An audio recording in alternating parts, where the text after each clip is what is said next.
in retrospect, let's say we put what 100 say we spent 130 total on this property. If you could wind back the clock, do you think a better base camp would be downtown Tokyo to spend that money? For example, we spent a bunch of time in Sangenjaya this trip, saw a bunch of friends there, and we were thinking like, oh, Sangenjaya is a cool place. Like, what if the base camp was there? I think something that really stuck with me as we were driving away from Tokyo almost every time, Joey was like, this place is energy draining, and for us, having that energy recharge kind of spot, like where is going to give you energy, this is definitely a much better, we're literally surrounded by 1,000 butterflies, very quiet, huge lot. So with that, I think this was 100% the right move. We can kind of have a retreat, I think, from the madness, and I think that means a lot. What about you? I agree. I think like the space that we have here, like imagine not having the space. Like imagine a small kind of like, mediocre apartment in Tokyo and swapping this and doing all those meetings kind of back to back and all the stuff. And then coming back to like that kind of cramped space for prolonged periods. It's not as recharging. As we think about, if I have a family or something like that, this is such a better spot than like central cramped Tokyo. We have a car, which is not possible, I think, in Sangenjaya. We have, again, the driving range, the pool. There's a really nice onsen we've been going to. So I like the suburban life more than the city life.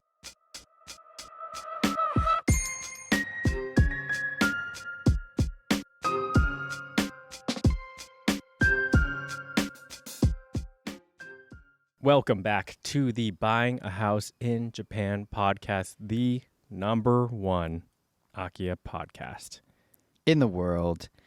We're having a lot of fun with these cameras. We got new video cameras, and we're just, selecting different locations to record podcasts at. We're getting better at it. We've recorded maybe a podcast a day, maybe 2 podcasts a day. So if you're watching this, you might be seeing a lot of the same type of climate over the span of a couple weeks. Maybe we just bust these all out.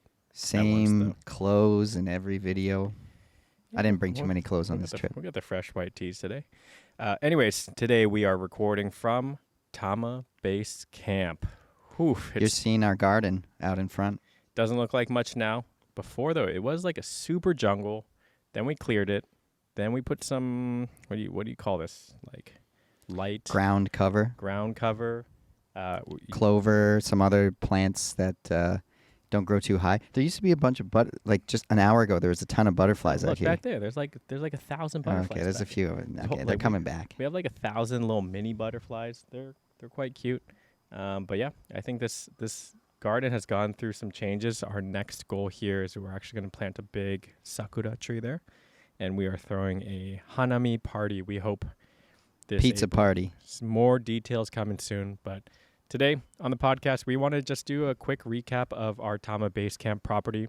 For new viewers, want to just talk through when we bought it, how much we bought it, what have we been doing. I would say after about a year and a half, this is really starting to feel like home now. I think we've done a really good job. I'd say V3, V2? V2 or 3, I don't know where we're at, but... Okay, so quick context on the property itself. Better than V1. Yeah. This was our second akiya we purchased. Is that right? Maybe this is our third. No, this is the second. This was number 2. We bought this property in, I think, June, July of 2024. So it's been about a year and a half thus far. We are located in Tama City actually, is it considered Tama City? Yeah. We're in Tama. Tama City, which is about 40 minutes west of central Tokyo by kind of like limited express train. Our closest station is Seiseki Sakuragaoka. And context on the property, it's about 2,000 square foot lot. The property itself is about 1,500 square feet.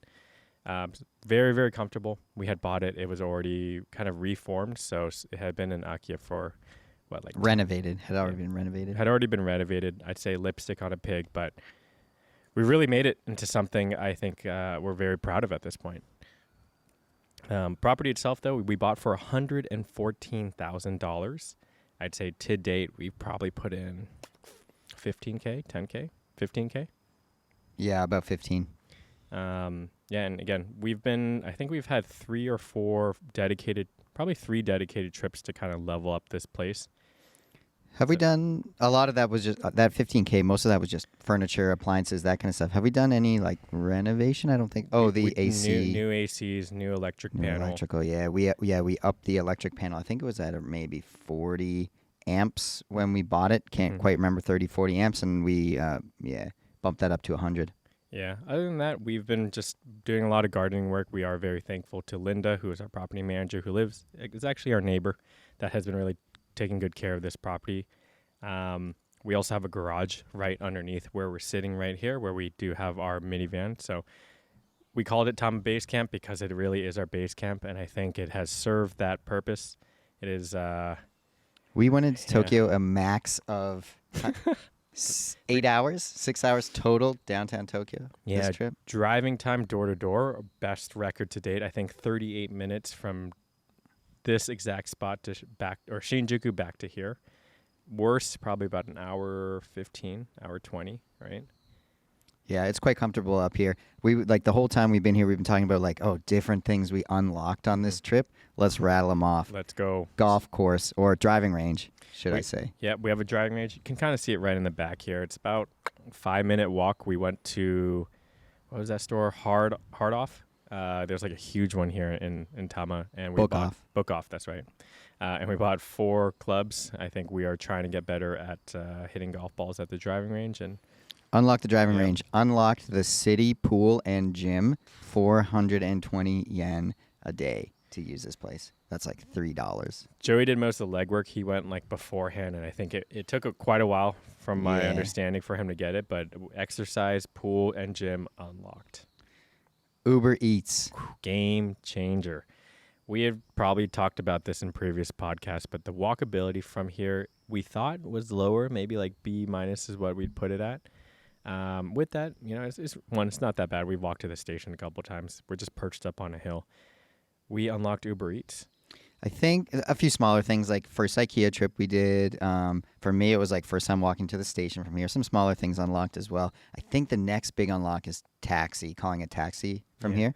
But honestly, we haven't tried Uber. Maybe Uber just magically works like Uber Eats magically worked.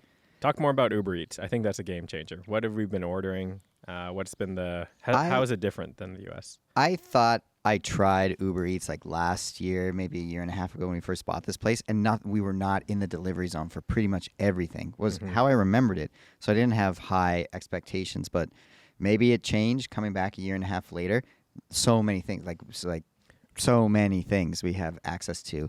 Otoya's Kitchen was one we were looking forward to. What did we get? We got Thai food yesterday. That's pretty good, actually. Yeah. Groceries. Groceries. Groceries. That was a big one too. Order groceries. We were thinking of maybe doing a barbecue someday, and we could just get that all delivered.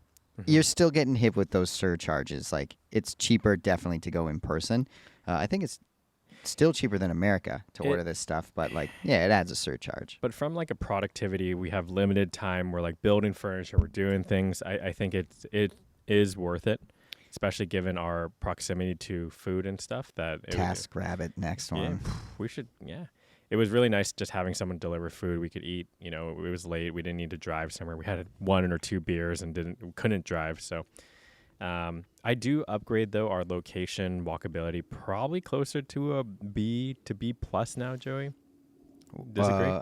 Walkability. Why are you upgrading walkability? We're walkability to different things that I enjoy more now. So I believe we're very walkable to the driving range. Yeah. The park next to is very walkable. We are walkable to McDonald's. Seiseki Sakuragaoka, the station, is a downhill. We just take the bus up, and I think it really, at least in this weather, has been quite a pleasant walk every day. You still have I don't know if I'm upgrading the walkability. Driving range is the only increase. So I guess it goes up half a percentage, half a point for me. 1 point. I give it B plus. It's not for given how much space we have. It definitely is, in my mind, a B plus. Okay, I'll give it a B. Okay, from a C to a B. I think up until this point, we've kind of been not shy to share Tama, or like haven't been really proud to show it off, but I think we're at the point where we're very, like, everyone that's coming in is starting to like it. We're feeling more comfortable here. We've done a lot of upgrades. Joey mentioned IKEA. What did we get at IKEA? Whole bunch of stuff. The bedroom upgrade, I think, is maybe one of the bigger ones. Some lighting upgrades, but like those headboards in both bedrooms are nice. We spent like $2,000 to $3,000 at IKEA. We drove our car not expecting to get so much, but of course we had a ton of stuff. But I think we've moved from the phase of livability to lightly furnished to now like quite comfortable furnished, whether it be small rugs and stuff. If you are in this Tokyo area, I think IKEA is probably the move. Rent a van, go out there. But the garbage situation, the danboru, the cardboard is still a rough one. Joey was a hero yesterday. IKEA over Nitori? Yeah, I think equals, or has IKEA? Nitori, I think, is better for the furniture if you pay them to assemble it and they deliver it. There's also more Nitoris in Japan than there is IKEA.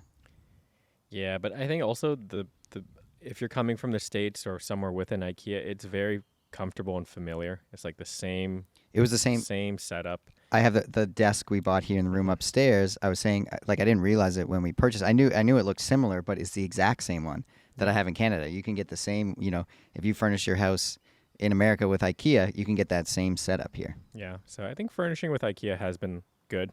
Again, we've Joey and I are very consistent in our design or things we like. If we like that light, we buy 4 or 5 of them. If we like that light bulb, so I think we are building kind of like a wish list for if we were to do this house again. It would be we could do a lot of it online shopping wise, but it was good to go in person to just like pick out stuff.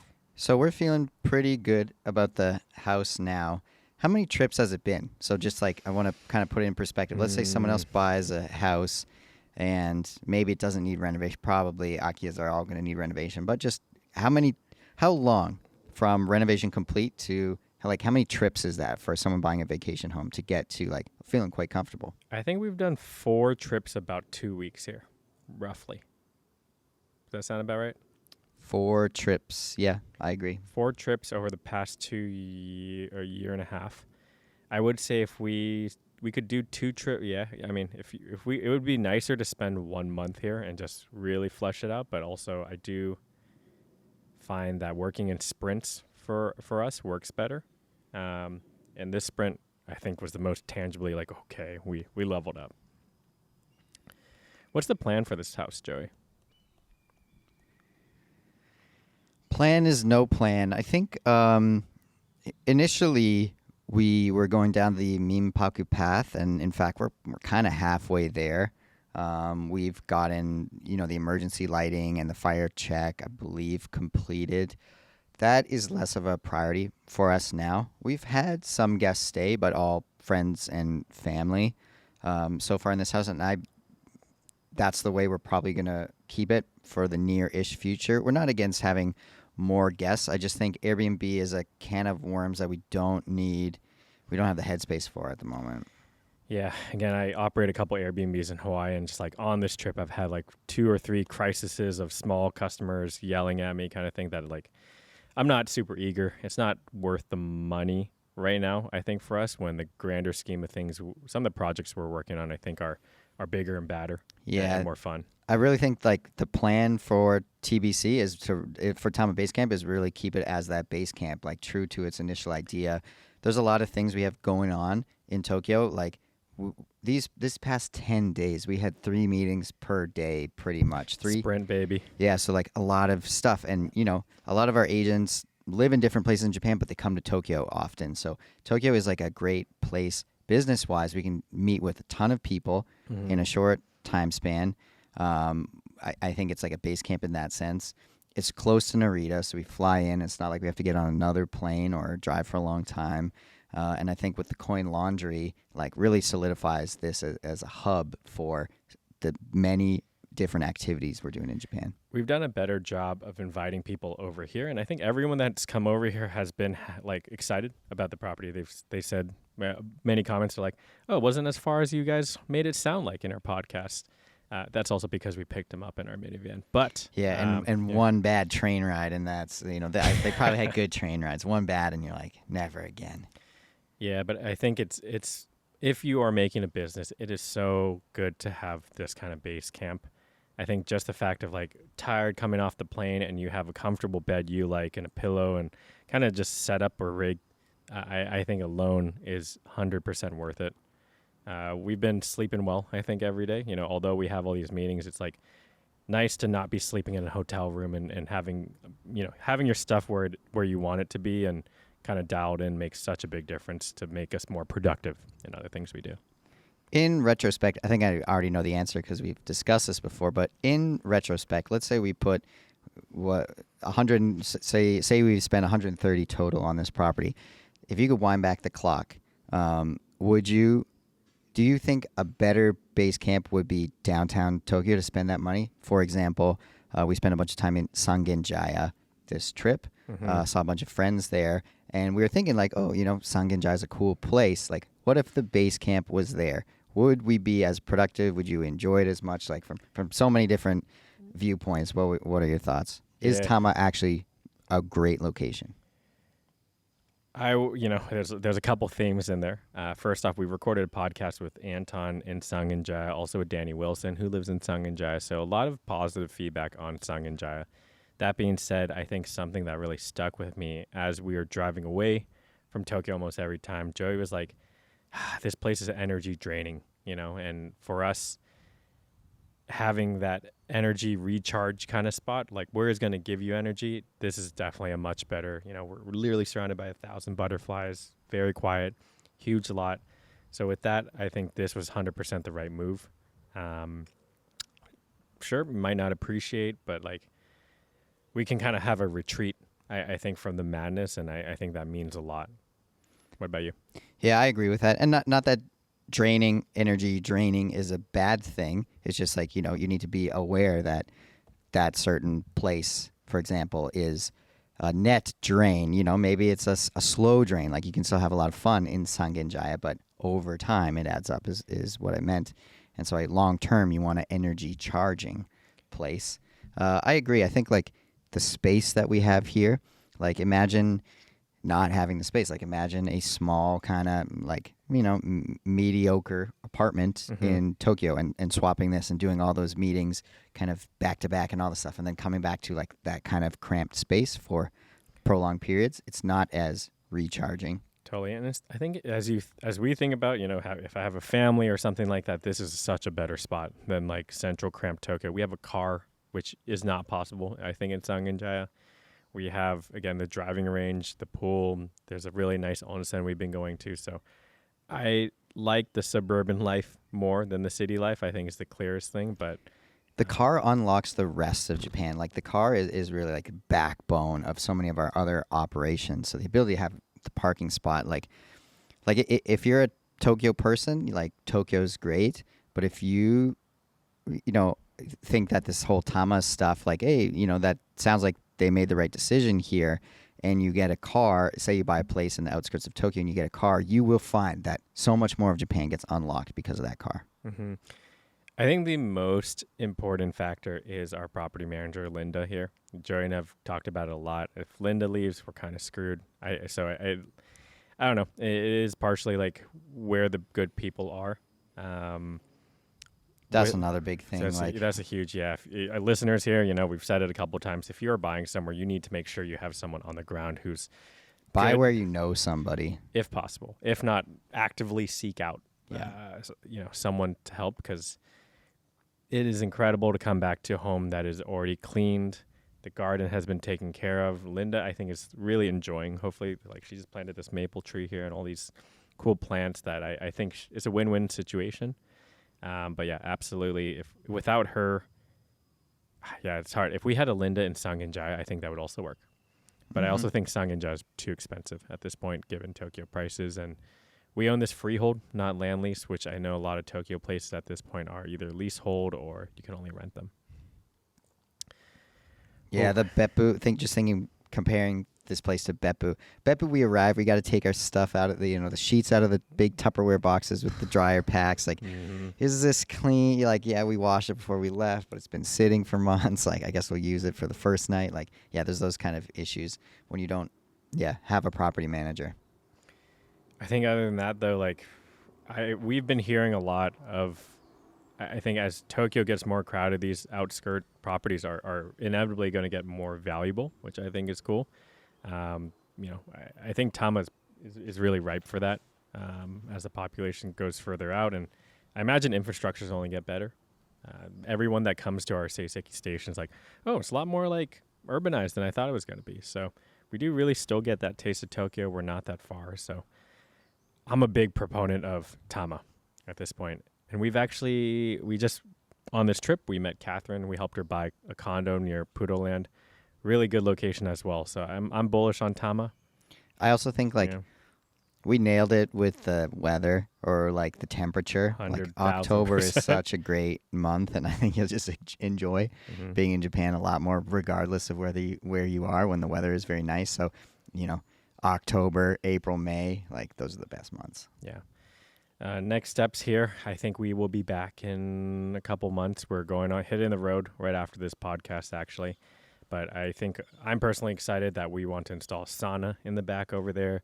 We want to put a big sakura tree here, so this area is very well known for sakura, and I think it'll be so nice to have a sakura tree right here. We are planning to throw, hopefully, a hanami party. I think back in college, remember we called it Hyper Hanami? We took like a couch out and we brought it we had like a really fun. We took like the speakers from the shower and brought them out. Did you have a foam machine that we brought out? I think we did. I think it broke like in the middle. But ICU days. That was when we were in university here. I think this is we want to show off the property. I think we're gonna try to bring like a pizza oven. I know we've been saying we're gonna have a pizza party every time, but one of those blue tarps here kind of thing. Yeah. Some benches. Invite the neighbors. I think Tama Base Camp is pretty much ready. Couple small things, but I'm very, very happy that this property is doing so well at this point. Mm-hmm. So mission complete almost. Yeah, our best one. Yeah. Any other thoughts, Joey, before we pack up the stuff, and any Tama thoughts? Tama thoughts. Parking here is like a struggle. You mean parking in our little driveway, and like none of our properties have good parking. This is pretty good parking if we had a smaller car. We decided to opt in for the largest car, so advice, maybe get a Honda Fit or a Prius or something. I think that will go a long way. Yeah, roads are small in Japan, and like even if your road is wider, like you're gonna be driving down narrow roads. Yeah. Cool. Well, next up, we're going to head to the Coin Laundry. We're going to pack up. We're heading to Atami after this. Then we're going to Shikoku, and we're doing some surfing and checking out a couple more akiyas. But, man, Tokyo Sprint, number 5 or 6 at this point in the books. We have a lot of exciting things we're cooking up here for both Akiya Mart and our properties and content and new products. I think it's been such an inspiring trip. Although tiring. Sorry, Joey, I know I've been packing the schedule a little bit too tight. Another thing we realized just real quick, outdoor lights, like so flaky here. I don't think we've had a good experience with outdoor lights yet. All this solar powered ones, motion sensors, like they cram too much stuff in it, and the brightness is off. Not a great experience yet. All right. So still more to come, but I think again at this point we are mission complete, Joey. If you haven't already liked our podcast, please hit that like button. It really does help us with every like. I think we are trying to grow and put more effort into this podcast. So thank you for listening, and hopefully we can help you buy one of these houses soon. Thanks for listening to this week's episode of Buying a House in Japan. If you find the show helpful or at least entertaining, give us a 5-star rating. Takes 5 seconds and really goes a long way. If you or someone you know is looking for a Japanese home, check out akiyamart.com, our English-friendly site that lets you browse over 500,000 listings. That's akiya-mart.com to find your dream home in Japan. If you've got questions or feedback, drop us a line. Email contact@akiyamart.com. You can also find us on Instagram as well as TikTok, where we post properties, tips on the home buying process, and updates on our own purchases and renovations. Thanks again for listening, and we'll see you next week.